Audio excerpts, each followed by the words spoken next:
Building में लगी भीषण आग। आग से बचने का था सिर्फ एक रास्ता। बाथरूम में छुपने भागे कई लोग। खिड़की से कूदकर जान बचाने की करी कोशिश।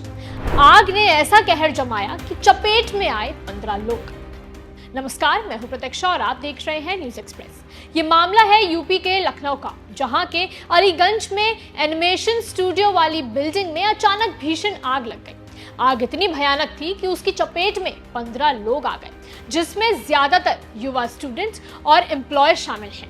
पूरी बिल्डिंग में बचने का सिर्फ एक रास्ता था, जिसकी वजह से रेस्क्यू में काफी दिक्कत भी आई। अब बिल्डिंग में कैसे आग लगी, कौन इस आग का जिम्मेदार है, इसके बारे में जान लेते हैं। जिस बिल्डिंग ने 15 जिंदगियां छीन ली, उसके पीछे का सच सामने आया, जिसमें सिस्टम की लापरवाही और जिम्मेदार लोगों के लालच की कहानी है। जो बिल्डिंग जलकर खाक हुई, वो कभी रेजिडेंशियल यानी रहने के मकसद से बनाई गई बिल्डिंग थी, लेकिन 2014 में बिना सही कानून नियम के उसे कमर्शियल कॉम्प्लेक्स में बदल दिया गया। इसका मतलब गैर कानूनी तरीके से उसे कमर्शियल कॉम्प्लेक्स ही बनाया गया। हाउस टैक्स के रिकॉर्ड में आज भी ये बिल्डिंग रेजिडेंशियल प्लान के तौर पर ही दर्ज है। इस बिल्डिंग के मालिक ने कभी भी फायर डिपार्टमेंट से एनओसी लेने की भी जरूरत नहीं समझी। इस आग लगने की मुख्य वजह एयर कंडीशनर में शॉर्ट सर्किट और ब्लास्ट माना जा रहा है। जब बिल्डिंग काले धुएं के लिपटे में आई, तो अंदर फंसे बच्चे मदद के लिए चीखते रहे। कोई बाथरूम में छिपा तो कोई खिड़कियों से कूद रहा था, लेकिन बाहर निकलने का रास्ता सिर्फ एक ही था, जो आग से घिरा हुआ था। इस अग्निकांड का पता चलते ही फायर ब्रिगेड की टीम और 6 दमकल गाड़ियां मौके पर पहुंची और जल्द से जल्द रेस्क्यू अभियान चलाया गया। थोड़ा आपको वहां की सिचुएशन के बारे में बताते हैं। जब बिल्डिंग पूरी तरह से काले धुएं की चपेट में थी, तो सबसे ऊपर वाली मंजिल पर फंसे स्टूडेंट्स ने खुद को बाथरूम में बंद कर लिया, ये सोचकर कि शायद उनकी जान बच जाए। इतना ही नहीं, कुछ लोगों ने खिड़की से बाहर निकलने की भी कोशिश की। इस डर से एक युवक तो खिड़की से कूदा और सीधे नीचे ग्रिल पर जा गिरा। इसके बाद उसकी हालत बहुत गंभीर हो गई और उसे हॉस्पिटल ले जाया गया। साथ ही जिन परिवारों को अपने अपनों के फोन आए थे, वो दौड़कर मौके पर पहुंचे। कई माताएं पुलिस से गुंजाइश कर रही थी कि उन्हें अंदर जाने दिया जाए, ताकि वो अपने बच्चे को बचा सके। आसपास रहने वाले लोगों ने जो भी मिला उससे शीशे तोड़ने की कोशिश की, ताकि अंदर फंसे लोगों की मदद हो सके। उस आग की चपेट में एक युवक निकलकर बाहर आया। उसके पूरे हाथ जले हुए थे, जिसे देखकर पता चल रहा था कि अंदर आग का कहर पूरी तरह फैल चुका है।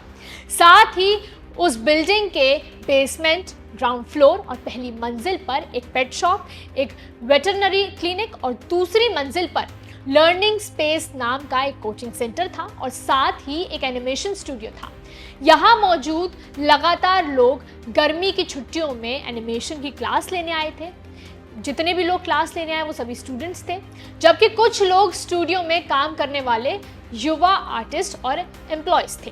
फिर वही हुआ जिसका सबको डर था। बिल्डिंग से पहला शव निकाला गया, फिर दूसरा, फिर तीसरा। रेस्क्यू ऑपरेशन अब रिकवरी ऑपरेशन में बदल चुका था। बाहर इंतजार कर रहे परिवार एक के बाद एक शव बाहर आते देख टूट गए थे।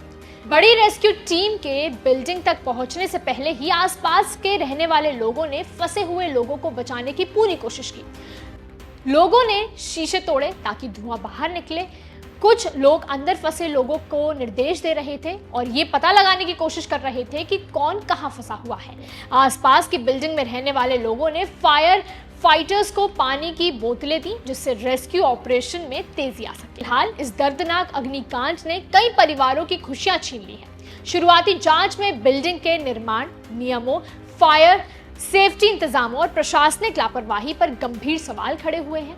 अब सभी की निगाहें जांच रिपोर्ट पर टिकी हैं कि आखिर इस हादसे के जिम्मेदार लोगों पर क्या कार्रवाई होती है और क्या भविष्य में ऐसे हादसे को रोकने के लिए ठोस कदम उठाए जाएंगे। एक छोटी सी चूक कैसे कई जिंदगियों पर भारी पड़ सकती है। लखनऊ का यह हादसा उसी दर्दनाक याद दिलाता है। इस अग्निकांड के बारे में आप क्या सोचते हैं, हमें कमेंट करके जरूर बताएं और वीडियो को लाइक और शेयर करना ना भूलें। नमस्कार।